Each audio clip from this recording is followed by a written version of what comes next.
Hello there, my friend. Welcome to a new episode of Talk Music Talk with Boice. I am Boice. This is my podcast, Talk Music Talk. You are listening, if this is your first time, you are listening to a weekly music interview podcast where I have long-form conversations with people connected to music from different genres and different backgrounds. Music therapists, music journalists, singers, singer-songwriters, musicians, established and emerging, all types of genres. And on this new episode, I had the pleasure of speaking to Matt Meade, singer, songwriter. You might know him from his band Friend Roulette. He has a new project called Spritzer. I discovered them through the Come On Everybody mailing list. Come On Everybody is a really great nightclub, bar / venue in Brooklyn, and he performed there about 2 weeks ago. Enjoyed seeing Matt and Spritzer live. He is originally from Texas, but is based in Brooklyn.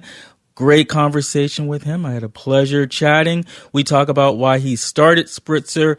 We talk about how it's different from Friend Roulette. We also talk about growing up in a small town in Texas, his jazz background, also his influences and song themes. After this conversation, you will hear an unreleased Spritzer song that Matt is kind enough to share. It is called Astronaut. And before we get to the conversation, Talk Music Talk is now streaming on Spotify. That's right. 3 years of shows on Spotify. All you have to do is go to Spotify, the app, and search for Talk Music Talk and hit the follow button, and you will get a new episode every time it is out. Spotify, carrying Talk Music Talk. And here it is, without further ado, my conversation with Matt Meade. Enjoy. I was picked out of the blue here. Yeah, I'm going to find out everything. What did you listen to? I listened to, what was the stuff on SoundCloud first? Okay, so maybe a song called Melt. Psycho. Yeah, Psycho? Melt, right. Psycho. And what's the song that's Psycho in parentheses? Psycho, I Love You. Okay, yeah. And then when you sent the link. Oh, right. You listen to the new stuff? Yeah, I like the new stuff, too. I just listened to that again after 3 months of not listening to it. I hadn't listened to it for it. Okay. Do you like the new stuff? Yeah. Oh, of course, yeah. Okay. I worked very hard on it. Yeah. I love it. Yeah, and I finally got a release date for it, so. Okay, what's the release date? Oh, well, Okay, you talk about it. It's a funny thing. No, I mean, Okay. It's not an exclusive thing. I mean, fuck all. Okay. No, it's going to be actually not released as a full album. Mm-hmm. It's going to really be released in 2-song chunks. So February, there'll be 2 songs. March, 2 songs. April, 2 songs. I just decided to do that because it's a weird, it's a very weird album. It's multi-genre. I blatantly ripped off the 60s for a couple songs. I blatantly ripped off the 90s. I blatantly went, white guy bossa nova for a few things. And in a total, how many songs? It was originally going to be 8, but now it's whittled down to 6. Okay. Sometimes we lose some good soldiers in the battle. So does that change, like when you haven't listened to it for months, or like what was I thinking to some stuff, or no? Well, I mean, what was I thinking to like everything I've recorded in the past? Yes. Okay, but for anything like that, no. I'm like I like the songs I was gonna release, but maybe they'll just there were a couple silly ones. Okay, so you want to present like a different. I don't know. I mature just didn't want it to be a full album anymore. I wanted it to be 2-song chunks, and it had something to do with the response I got from a record label actually that I shopped it out to. Okay, and they're like, "Wow, this is amazing. It's just kind of all over the place." Yeah, I well knew that, and then I realized, well, why don't I just put like it's in pairs of 2? Like, why don't I put the 2 Brazilian influence songs together 1 month? The 2 kind of rip off 90s rock songs together, and then the 2 just I don't know Americana indie songs on the others. It's kind of like me addressing genre in a weird way. Yeah, accidental way. Have we started the thing? So that's the deal. Yeah. All right, cool, sweet. High five. Air high five. Clap. That's us there we high-fiving. go. Sweet. All right, we're in it. Yeah. Why Spritzer? Like, why you have your other band, Friend Roulette? Yeah. Friend Roulette. What started Spritzer? Yeah, Spritzer's good too. I've done Friend Roulette for a very long time, and I've put my all into it. I think I can say, confidently. There were years of my life where that was what I would wake up and think about, and that was it. It was the next tour, the next album. The time we had a really great record label that unfortunately just dissolved. Yeah. But, things happen. And I there was actually a definitive moment where I was on my couch and I was noodling around on an acoustic guitar and I started to play something and I wrote this song and I was like, oh, this is kind of a good song, but it's not something I would write. It's not something I would write for this band. I actually sent it to Julia, who is Friend Roulette, who I write everything for her to sing. Okay, got it. And I am the principal writer of Friend Roulette, and I sent it to Julia, and she was like, fuck no, I'm not going to sing this song. No, I'm not going to sing All I Want to Do Is Melt With You, Okay. She's like, that's not the vibe. And I understand that. I knew that. So what happened is that's when I was like, well, maybe I should try to kick up this solo thing again. I've done a few solo shows. Someone just offered me some free recording time. So, my friend Sam Owens, Sam Evian, if you will, he just started this new studio, Figure 8, beautiful studio. So we were the first live band to record in there, kind of as a test. And that's, we recorded these songs. It wasn't Spritzer yet. We had no shows lined up. We just went in because it was free time, and I'd written some songs that weren't for Friend Roulette, and that's kind of how the band started. Okay. And that's how it started. I was just, Julia said no. Yeah. She's like, hell no, I'm not going to sing that song. And that's cool. I respect her not giving into it because it is poppy. And what ended up happening is that song has gotten more plays online than pretty much anything I've ever written. Really? Okay. Just from me putting it up on SoundCloud. Okay. Which song was this? Melt. Melt. Okay. And it's got a lot of fucking plays. Yeah. So what does she? I'm sorry. She does. She doesn't care. Yeah, yeah. That's her philosophy. Because it wasn't her. She doesn't give a fuck. Yeah. It's like that's not my music to sing. You can write better songs for me than this 3-chord anthemic rock song, and I'm fine with that. So what's a Julia Friend Roulette song? Or Berlin is probably the most popular Friend Roulette song. It's very like it's like a love ballad. Yeah. It's got interesting orchestrations. Friend Roulette songs tend to be a little bit more angular and dip in and out, have a lot of dynamics to them. Lots of fermatas, actually, like and orchestrations and these weird segues into new sections. Like there are a lot of songs for Friend Roulette that I don't believe are really songs. It's just chunks of different songs that are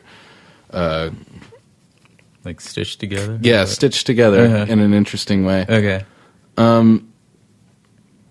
So and that's a vibe we've created, and I don't want to steer away from it, and that's why it was easy to create another band. It's like, well, I want to do a rock band. Yeah.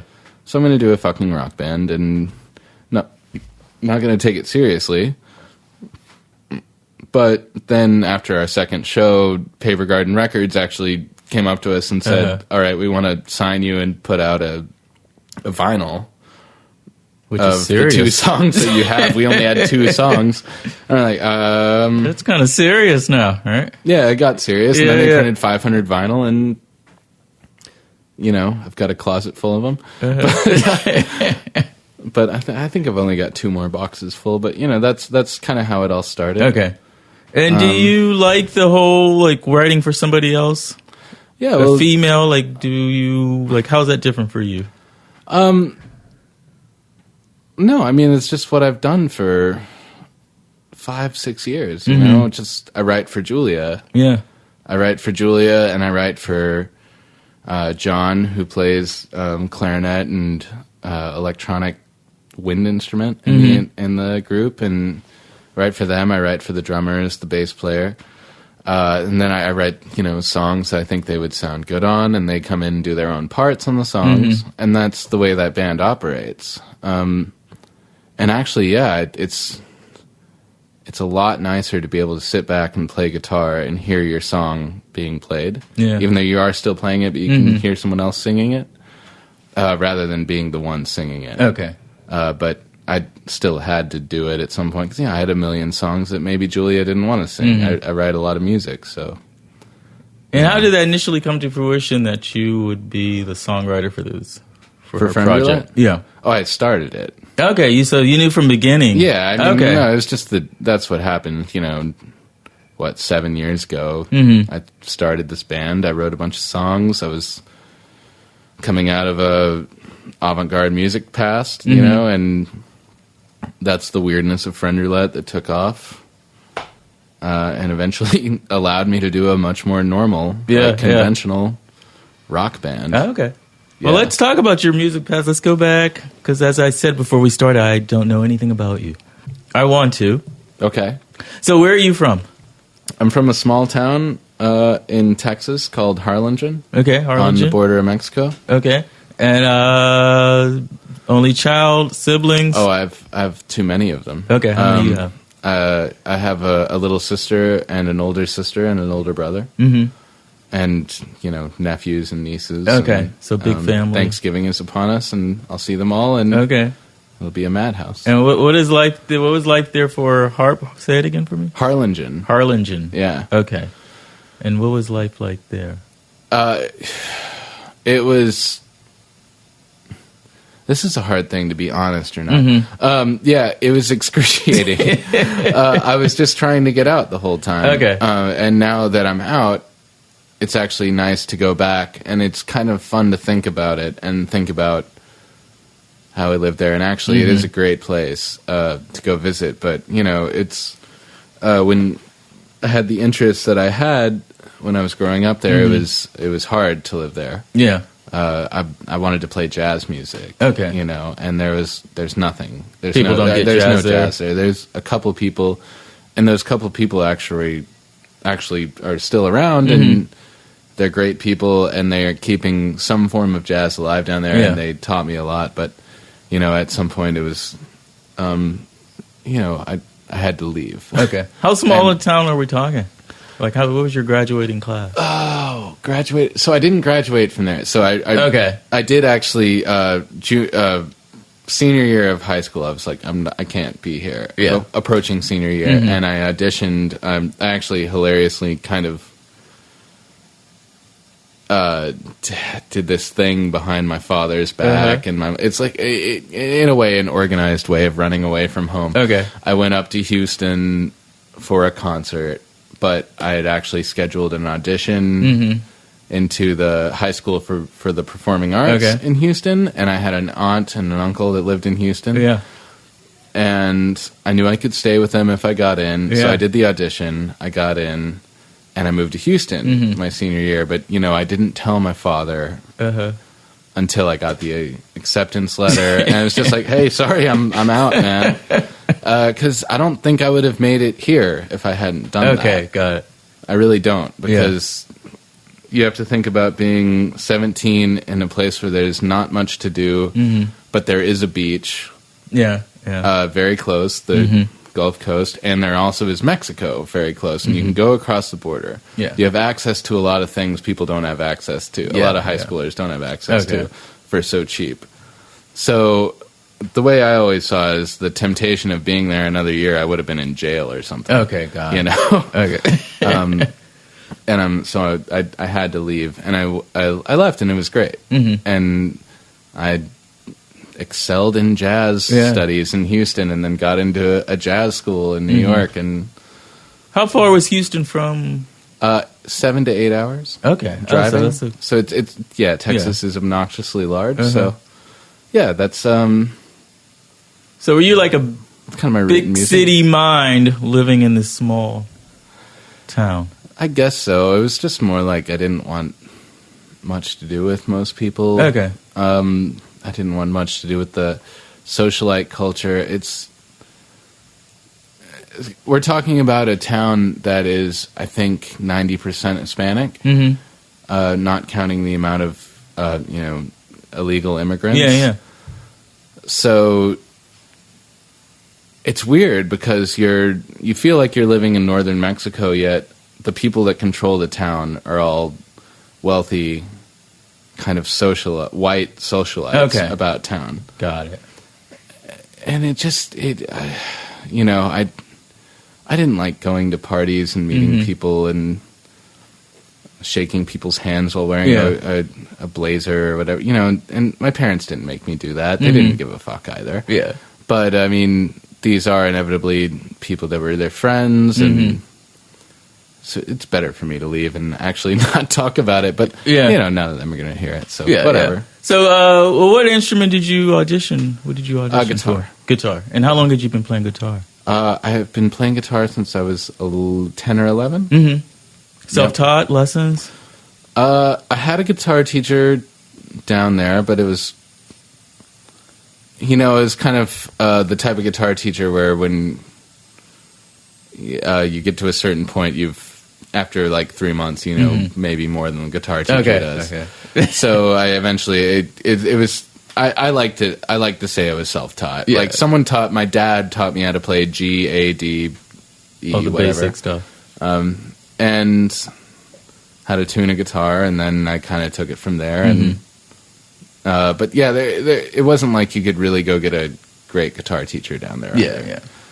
So. And what were you like listening to? Was it jazz then? Oh, when I started playing music? You want to get into that? Really? Yeah. Say this? Are we getting into so I was really obsessed with a band called the Toadies. The Toadies? They're a premier 90s rock band in Texas, but it was only because my brother, who, had been in a band when he was in high school, they played a lot of their songs. But actually, and I feel very... all right, I'm just going to say it. I loved Dave Matthews. I don't have a problem with Dave Matthews. You should. Really? It's awful, deplorable music.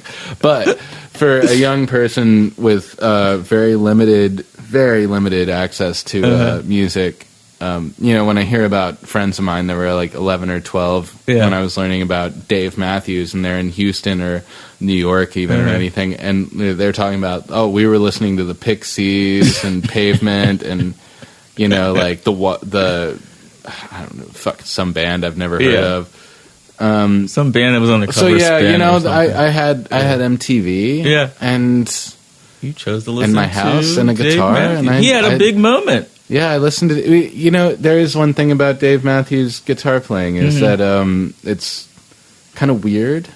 So if that's the first stuff you're learning, it is kind of going to get your fingers very nimble. Yeah. It's cheesy as fuck, but, in the end, I think it had some influence on me, and I'm not going to say I'm not ashamed. Well, this is a safe space. It's a safe space. Yes. But the internet is not. Anyway, this will be the clickbait. So cheers to you. This will be the clickbait of the interview. Matt Meade loves Dave Matthews. Used to love. Okay. Yeah. But he inspired you you're playing at the time. Yeah. Okay. I like some of the live stuff. Hey, where it gets kind of jazzy stuff. I like that stuff. Yeah. So who else? So Dave Matthews, Toadies. Anybody else influential? When I was young? We're talking about when I was young. Oh, as you're progressing. Oh, as progressing? Yeah. Oh, my God. You can't even talk about that. It's just one thing to another. It's, you go to Miles Davis, you go to Thelonious Monk, you go to Andrew Hill, you go to Albert Eiler, then you go to just complete fucking noise music. Yeah. Well, how'd you get into all that? Once you went to school? Through Dave Matthews. No, okay. No, you start playing jazz. I started becoming very obsessed with jazz and playing jazz very seriously, wanting to be the best jazz guitarist in the world. Hence the reason moving to Houston, and you learn about modern jazz. You get through your Wayne Shorter, you get through everything, and then you end up, I ended up with free jazz with Albert Eiler, and then I became obsessed with Andrew Hill when I went to college. So this put a bit of a rift in my education, actually, because, you know, I was accepted into the school as like a very good mainstream jazz guitarist. Uh-huh. And then next thing you know, I'm just playing free jazz nonstop. And, you know, I did get called into the director's office to be like, hey, we just want to check in on you. Yeah. And it's like, I'm making straight A's in all my classes, right? I was like, yeah, which the direction you're taking? I'm like, oh, well, yeah, that's where I'm going. Also, I don't want to be the best in anything anymore. Like, that's what jazz is about. And it's kind of, it's masculine and competitive, and it's annoying. It's sad because I do love a lot of jazz, but that's, you know, that took me there, and then spent a couple of years playing noise music, and then I got hit by a fucking car. Okay. And it's odd to say I got hit by a fucking car and was laid up for a summer, and I had a piano in my room, and that's when I started writing pop songs. Okay. Or conventional songs. Okay, got it. That's what turned into Friend Roulette, and, you know. Okay. So slow down, Matt. Sorry. We're going to back up. I'm going to find out all about this. So you I'm trying to blow through this so we can, you know, my mundane past, so we can get to some interesting stuff. No, this is like fascinating to me, dude. Like, how people get to where they are. Yeah, I love this. So you go to the program in Houston, right? Yeah. That's for your senior year. How did you like the program? It was great. I mean, it was just nice being able to play music every day. Yeah. That's what going to a performing arts high school is. You play music every goddamn day. That was a dream, and you're playing with great musicians, you know? Yeah. The musicians I was playing with at the time are doing incredible things now. I'm still living in my shitty apartment, great apartment in Brooklyn. Yeah. You know, with my little music room and making pop hits while Earl, the bass player, is touring with Robert Glasper. Okay. He's toured with Ludacris. You know, Corey King is just put out his own solo album where he's not even playing trombone, but he was playing trombone with Esperanza Spalding. Dustin Kaufman, this drummer, he's on tour with some fancy band. I forgot what they're called, but they're really famous and fancy. You know, and they're all doing really well as professional musicians. So I got to play with a lot of really cool people. Okay. And learning from them. Yeah, I got to play with Chris Dave. Yeah. Just because he would come back and visit. Okay. Robert Glasper. I mean, Jason Moran ended up being like my mentor for years. Really? Okay. I mean, that guy is the world to me, you know? When did you, you mentioned that you trained with Mary Halverson? Yeah, so I studied, New School has a deal where when you test out of your, you know, proficiency exams. And that's where you went after you graduated. Went to New School for college, and I studied with Mary Halverson for, I think we did 3 or 6 lessons, something like that. Yeah, I mean, I was just obsessed with her music, her guitar playing, and that expounded your free jazz or experimental. Yeah, that was that phase. You know, what is the approach to working in free jazz? There's no approach. I mean, that's why I left. I mean, no one gives a fuck about that, really. So there really is no approach, or is there any kind of tenet or... wait, approach to when you're playing free jazz? Like, what makes it free jazz? Oh, well, you know, okay, so we shouldn't free jazz is a generalization. I'd say avant-garde music. Okay. If you wanted to say modern composition, modern improvisation with constructs, whatever you want to do. But that's what I was studying with her. Okay. And that was the type of music I was making. And teaching you how to approach that. Exactly. Okay. And what would be an example of approaching that? Like, or is that a big, broad question? An example of approaching avant-garde music. That may be different from traditional jazz. I think it's actually the same as approaching traditional jazz. Okay. You learn about what has been done before you. You have a knowledge of that, and then you work in somewhat of the kind of the tradition. Yeah. You know, avant-garde music and is supposed to kind of be without constructs, but in the end, you have history always as a construct. So, yeah, I guess that's how you approach it, like anything. Okay. And what did you like about free jazz? You know, to this day, I don't know. I really have no effing clue what was going through my head at that time. Or is it the way it makes you feel when you're playing it? I have no answer for that. I really don't know, because I don't know. I haven't done it in so long. I don't know what joy I got out of it. But you did. I just knew I wanted to do something else. Okay. That was it. I think that's where you go. It's like you're lost. You're like, I don't want to be the best at modern jazz guitar because there are 90 other dudes trying to do it, and women, mostly dudes. Yeah. And so we need more women doing it. Yeah. Well, no, you don't need more anyone doing it. Jesus, find something else to do and try to be the best at something. Just make something cool. Don't try to be the best at anything. It's awful. So that's what just got on me about it. Is like, couldn't do that anymore. So did you finish the program? Did you? Yeah, I finished the program. Okay.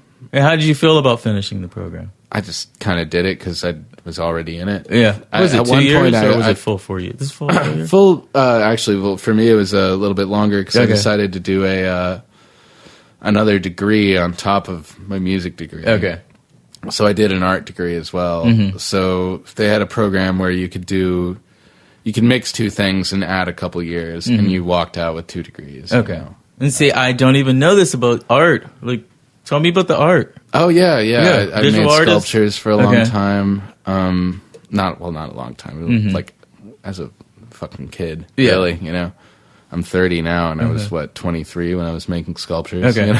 But serious enough to major? Well, I mean, I learned a lot about it. I mean, I work in the art world. Okay. So, I mean, art is a big, art is a generalization, but it's, modern art is a big part of my life and things I draw inspiration from, but also, it's like actually my job.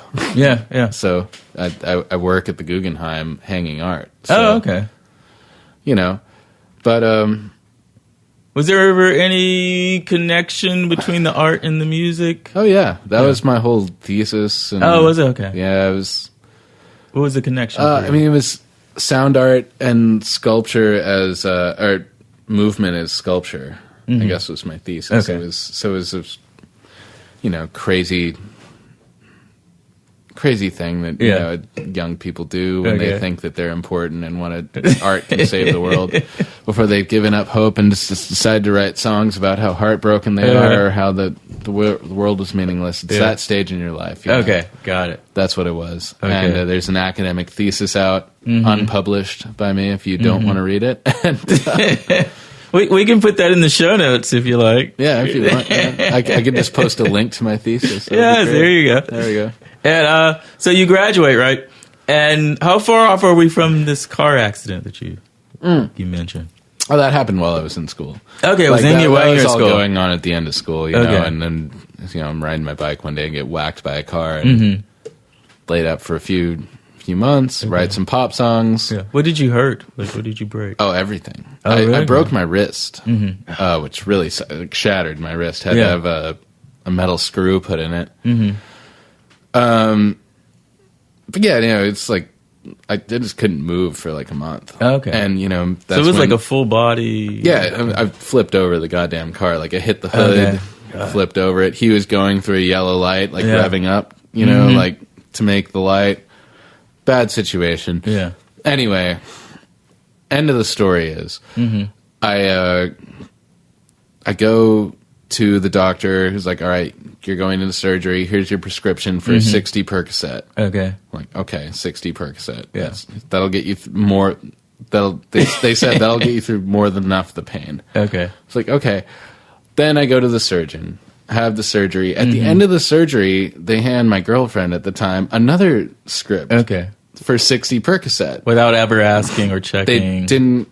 So I roll out of this thing with 120 Percocet. Yeah. It's summertime. We're young. I'm 23. They were free. Everyone's partying. I had loads of pills. And I'm laid up all summer. So my friend Julia starts coming over all the time, hanging out, singing songs. We're eating pills during the day because I have to, but she doesn't. But hey, we're having a good time, you know. She doesn't want to make you feel bad. Yeah, you know, it was a good time, you know. And I was like trading like my excess pills for weed. So you know, I was like, hey, you're in pain. This is what I'm going to do. I'm going to lay in bed and just melt all day. Yeah. And that's how I started writing pop music. Okay. Was literally through dumbing myself down. Okay.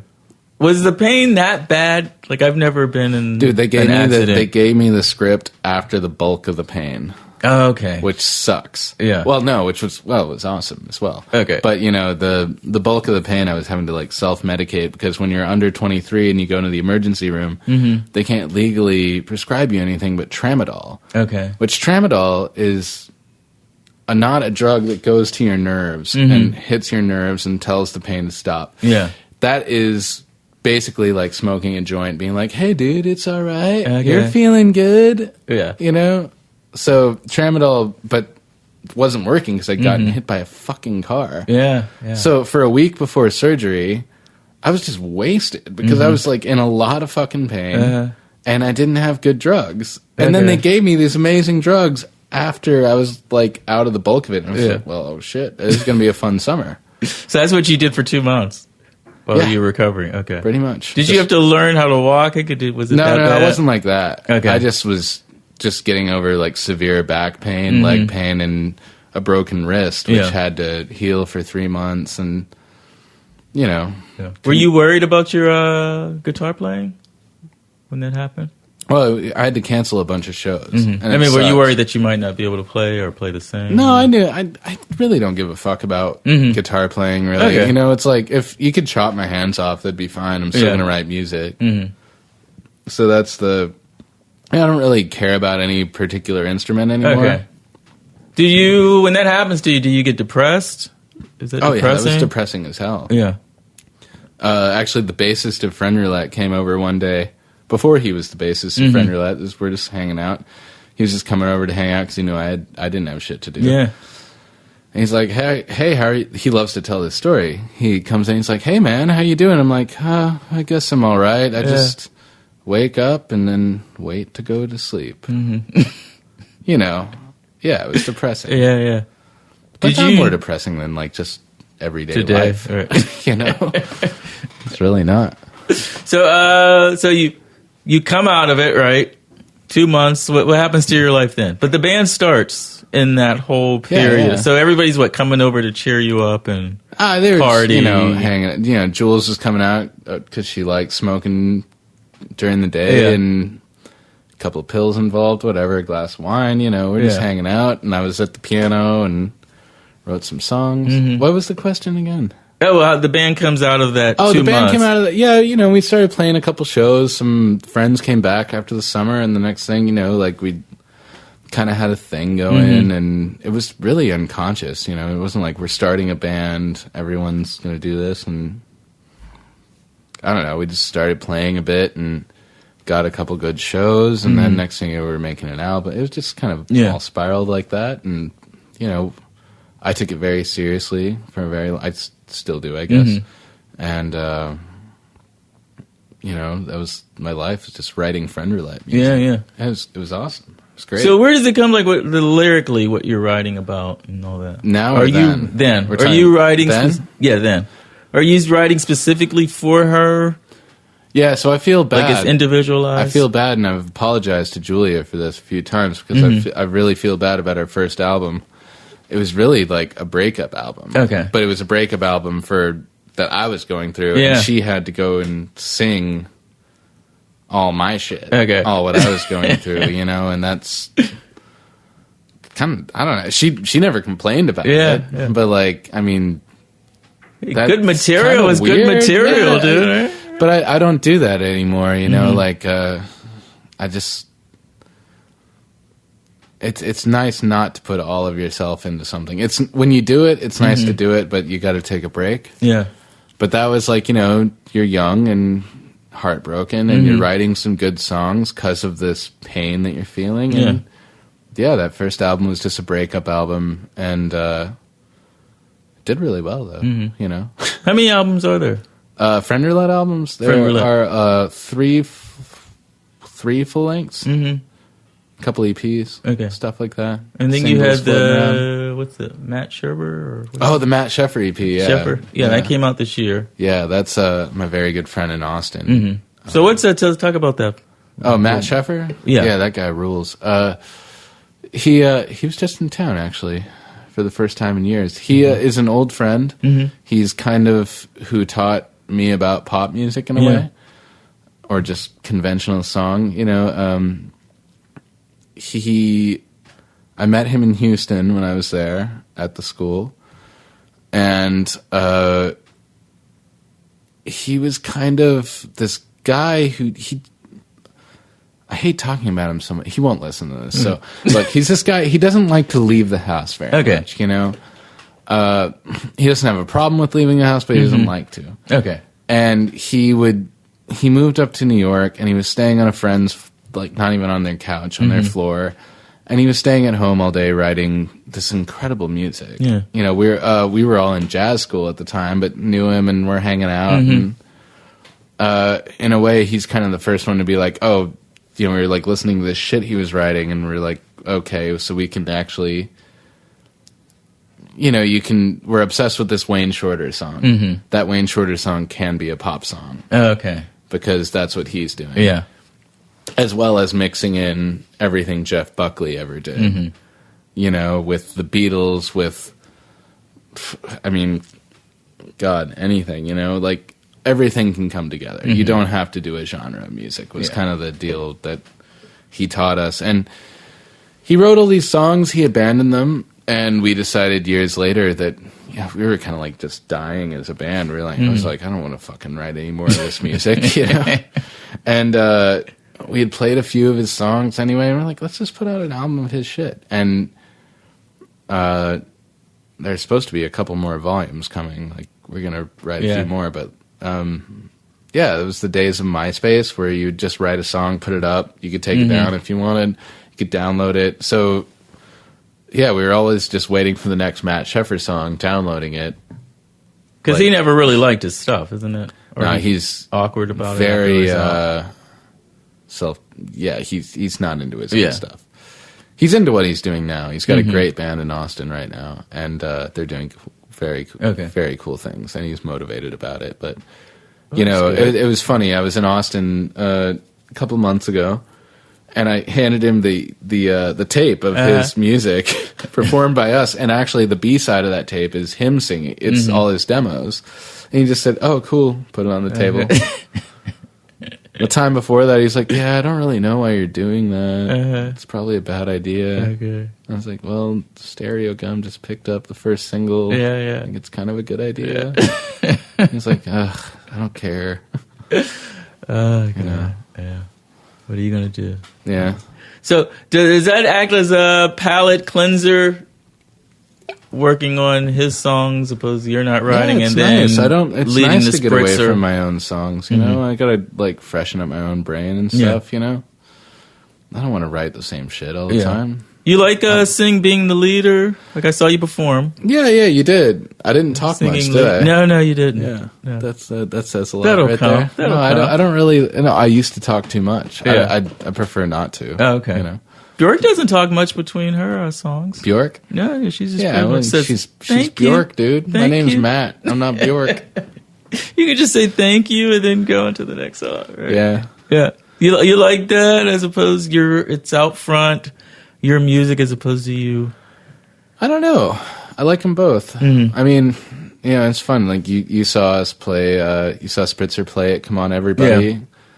I had a fun time playing that show. I thought it was all right. You know, it was good to be with everyone. And then, like 3 days later, I was up in Portland, Maine, playing a sold out show with Friend Roulette opening for Dan Deacon. Mm-hmm.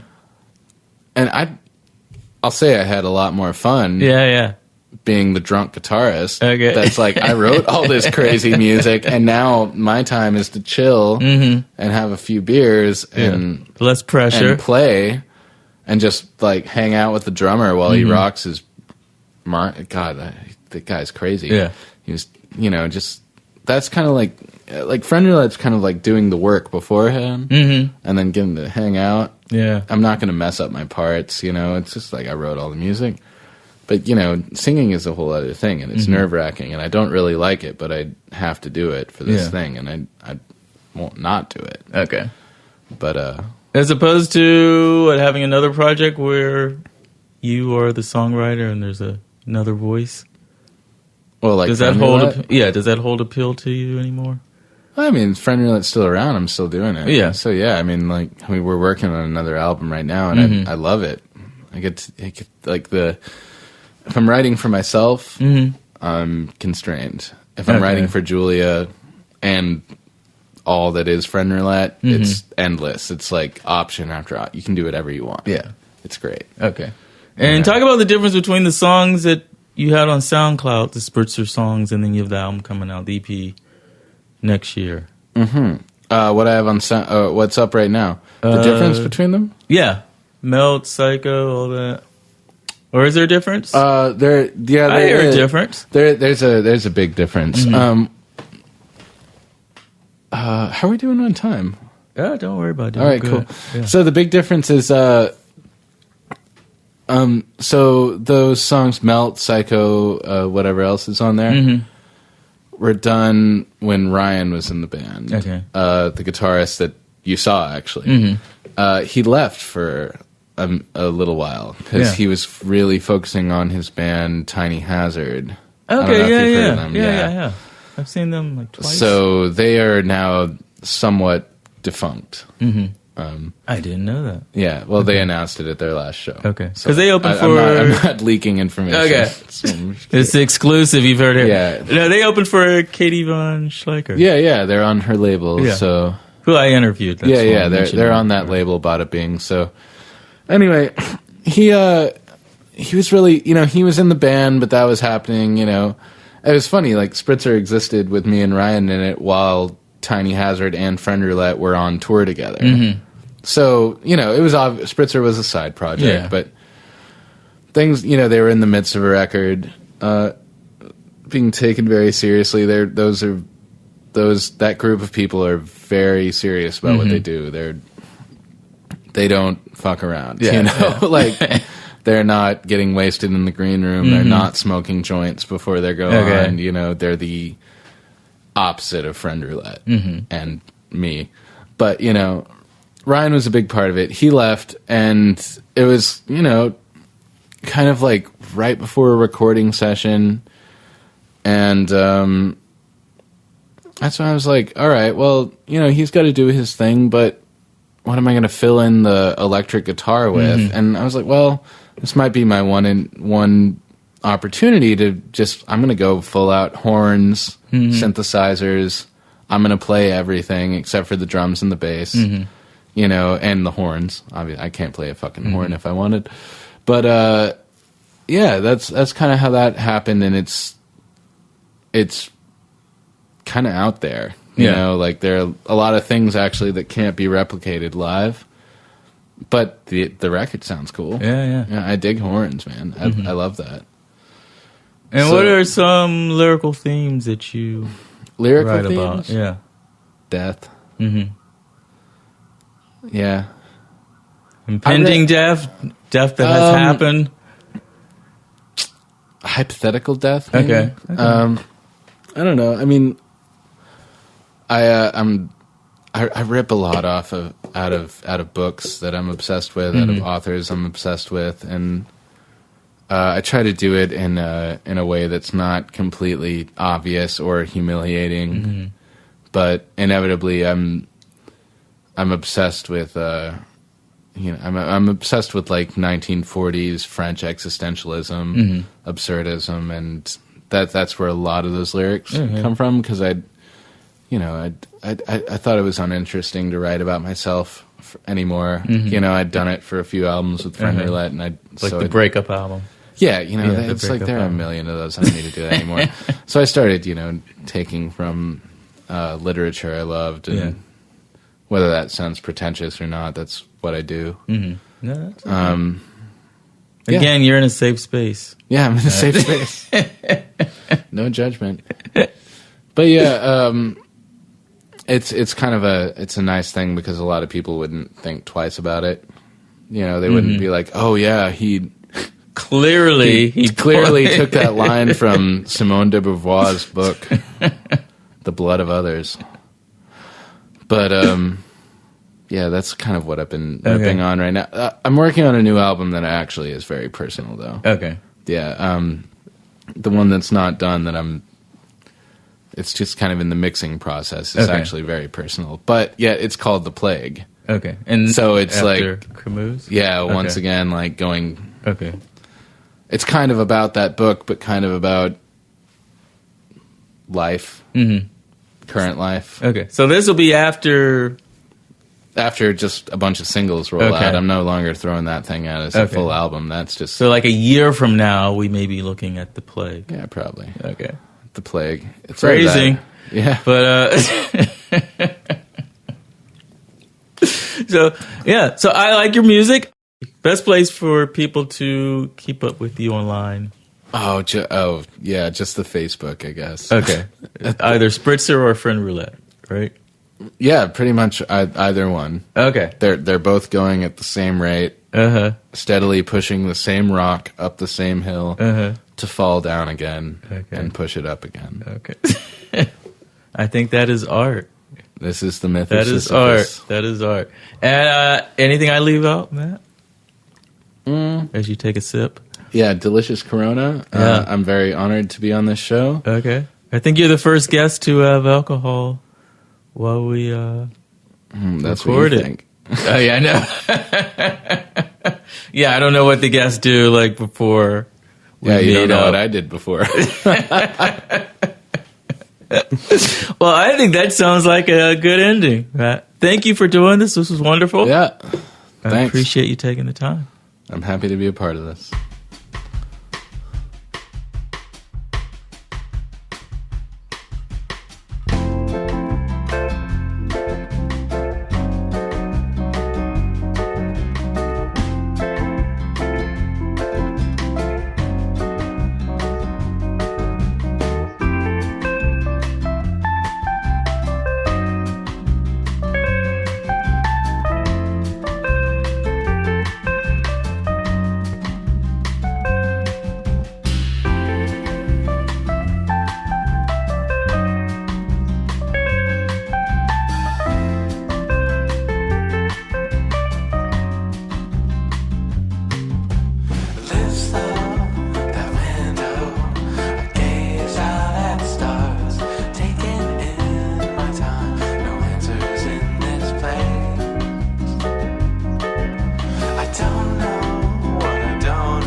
And there you have it, Spritzer, Astronaut, and my conversation with Matt Meade.